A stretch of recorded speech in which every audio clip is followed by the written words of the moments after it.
आप लोग को तो पूरे गाने याद है यार। एक बार अपने लिए ताली बजा दो। वाह वाह। पीछे से भी हमारे कुछ दोस्त मित्र वहां से बैठ के वाह वाह क्या बात है, जरा वहीं से गा दीजिए तो, जरा आप सभी मिलके प्यार आ गया रे,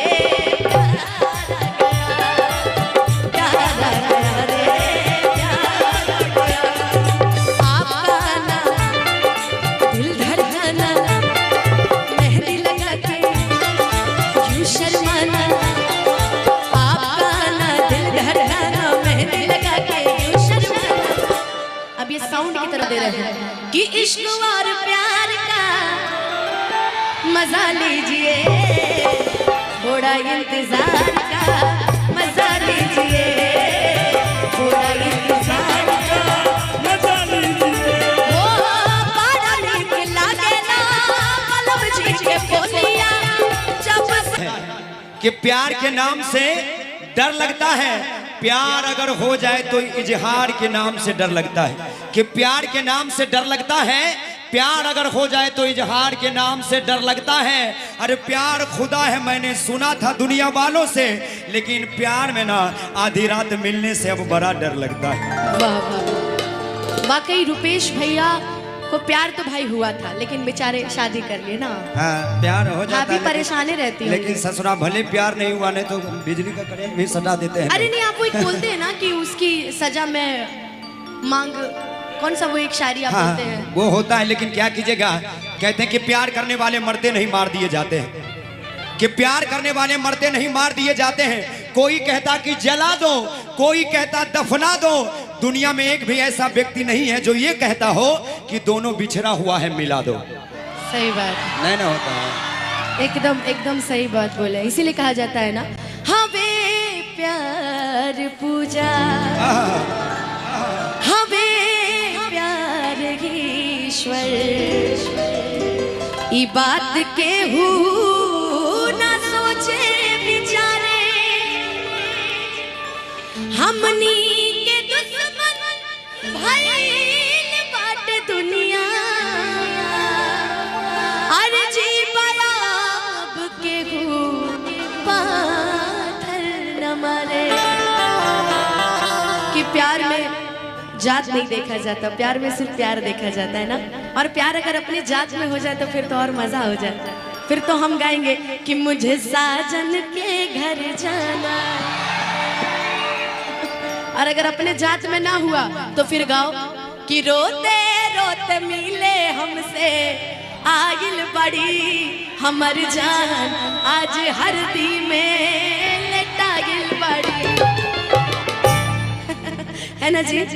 लेकिन प्यार मोहब्बत की दास्तान सुनाएंगे, लेकिन उससे पहले थोड़ा सा रोमांटिक हो लेते हैं। ऐसे ही देखिए हमारे रुपेश भैया की नई नई शादी हुई थी, और पहले के समय में क्या होता था ना, आज के समय में तो फोन का सिस्टम है, यहाँ एंगेजमेंट हुआ वहाँ वीडियो कॉल बातें शुरू हो जाती है। मोहब्बत से पहले भी वीडियो कॉल बातें शुरू हो जाते थे, लोग एक दूसरे को देख लेते थे। और उस समय में शादी के बाद लड़की को लोग देखते थे। तो भाई अगर पति इतना सुंदर मिल जाए और लड़की भी सुंदर हो, पति भी सुंदर हो, तो भाई सोने पे सुहागा है।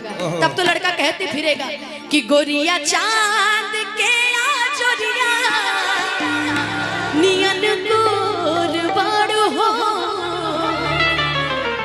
कि गोरिया चांद के आजोरिया नियन गोर बाड़ो हो, कि ताहर जो बेजोड़ बड़ो। दिन रात आपके मैसेजेस इंस्टाग्राम पे, फेसबुक पे, व्हाट्सएप पे देखती रहती हूँ। फरमाइश तो बहुत ज्यादा है, लेकिन शुरुआत करती हूँ कि सांवली सुरतिया, बुला दीजिए उनको, रुपेश भैया मॉडल लोग को बुला दीजिए, कि मोहनी मुरतिया, कि बड़ा निक लागे उनकर मीठी मीठी बतिया,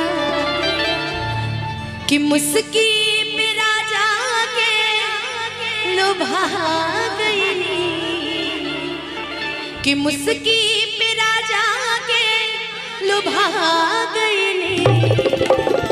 लेकिन मेरा गाना वही है जो आप लोग इतना पसंद करते हैं, सुनते हैं। और साथ में क्या भाई ठीक हो, तुम्ही से पूछना ठीक हो, इससे पूछना ठीक हो, एकदम परफेक्ट। घर परिवार मेहरारू सब ठीक है ना? कि जैसन सोचले रहनी वैसन पियवा मोर पर। अच्छा चिल्लाए क्यों? हम तो एक लोग के लिए नहीं गए, हम तो सबके लिए गए, तो भाई सब मिलके चिल्लाओ ना यार। कि जैसन सोचले रहनी वैसन पियवा सांवर न गोर पड़े हो। कि जैसन सोचले रहनी वैसन पियवा गोर पड़े, सांवर न गोर पड़े हो। थोड़े छर हर पातर मोट थोड़े गोर पड़े, सांवर न गोर पड़े हो। जैसन सोचले रहनी वैसन पियवा गोर पड़े, सांवर न गोर पड़े हो।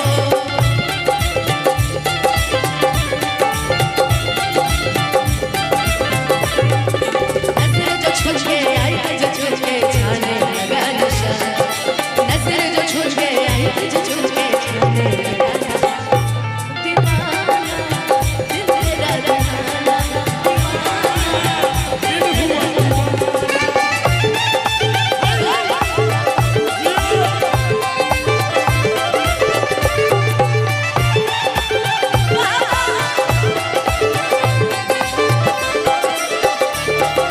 लड़की कह रही है मेरे पिया जी आइए जरा बुला दे, अपना नाम बता दीजिए। अरे अरे अरे हेलो अपना नाम बता दीजिए। माही पायल पायल कर देती है सबको घायल। पायल ठीक है, अच्छी है जी। हेलो बोल दीजिए सब भाई भाई। हो बड़ा नीक लागे ना बल्लभ जी के बोलिया, जब से ले आइल बड़े आप भग गलिया। हो जब से ले आइल बड़े बड़ा नीक लागेला बल्लभ जी के बोलिया, जब से ले आइल बड़े आपन घर डोलिया, जब से ले आइल बड़े आपन घर डोलिया। अच्छा आपको क्या लग रहा है? सुनिए एक मिनट शांत कीजिए। पायल जी बार बार उधर चल जा रही है तो इन लोग को तकलीफ हो रहा है ना, लेकिन एक बात और बता दे रहे हैं कि इश्क और प्यार का मजा लीजिए, थोड़ा इंतजार का मजा लीजिए, थोड़ा इंतजार का मजा लीजिए। ओ बड़ा नीक लागेला बल्लभ जी के बोलिया, जब से ले आइल बड़े आपन घर डोलिया। ओ जब से ले आइल बड़े आपन घर डोलिया।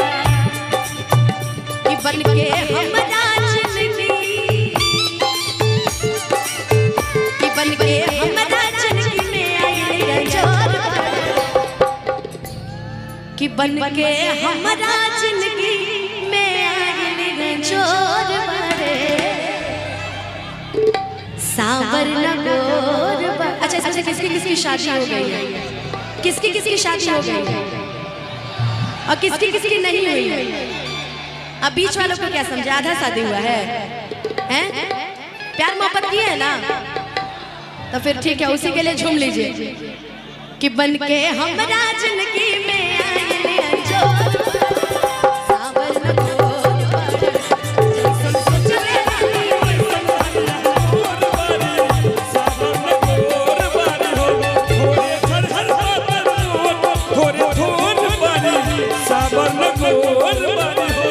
मिलते मिलते का कइला, कैसन फीलिंग जगा गइला। मिलते मिलते का कइला, कैसन फीलिंग जगा गइला।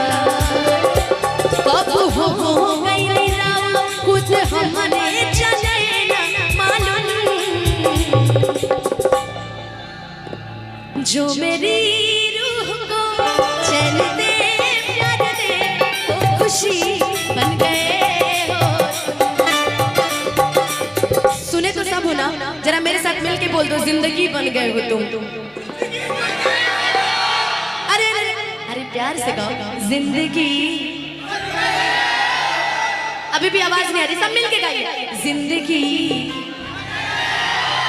अब जरा ताली बजा के झूम के जिंदगी बन गए हो तुम हो, जिंदगी बन गए हो।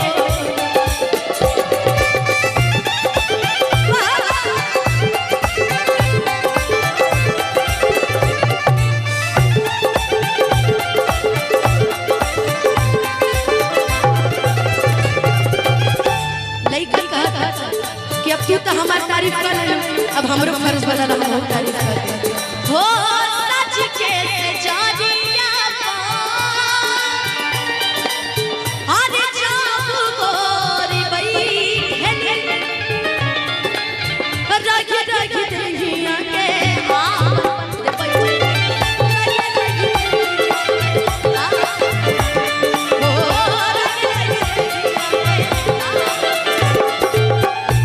के सजरिया पा जब गोरी बैठली रखी रखी देखिया के आपन में बैठली रखी रखी देखिया के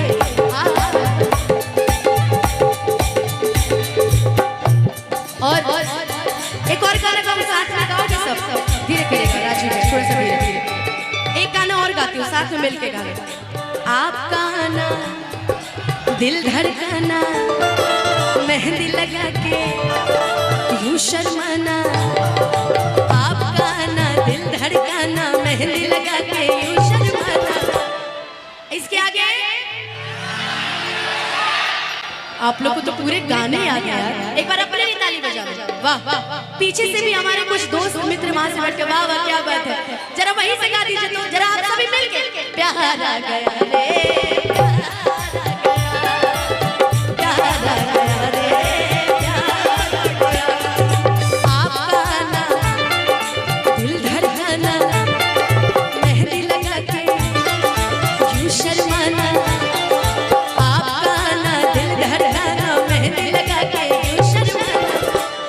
साउंड की तरफ से आवाज आना चाहिए। प्यार आ गया आप लोग भी वहां से गाइए तो प्यार आ गया सभी एक साथ बोल दीजिए, मेरा गाना सफल हो जाएगा। प्यार आ गया प्यार आ गया रे कि बाटे है जुल्म जवानी, कि बाटे है जुल्म जवानी चंदा के चकोर। उनके लिए नहीं अपने लिए गाना है, तो उनको देख के सही बात है। हाई वोल्टेज वाले लड़के तो होते ही हैं, क्या जी?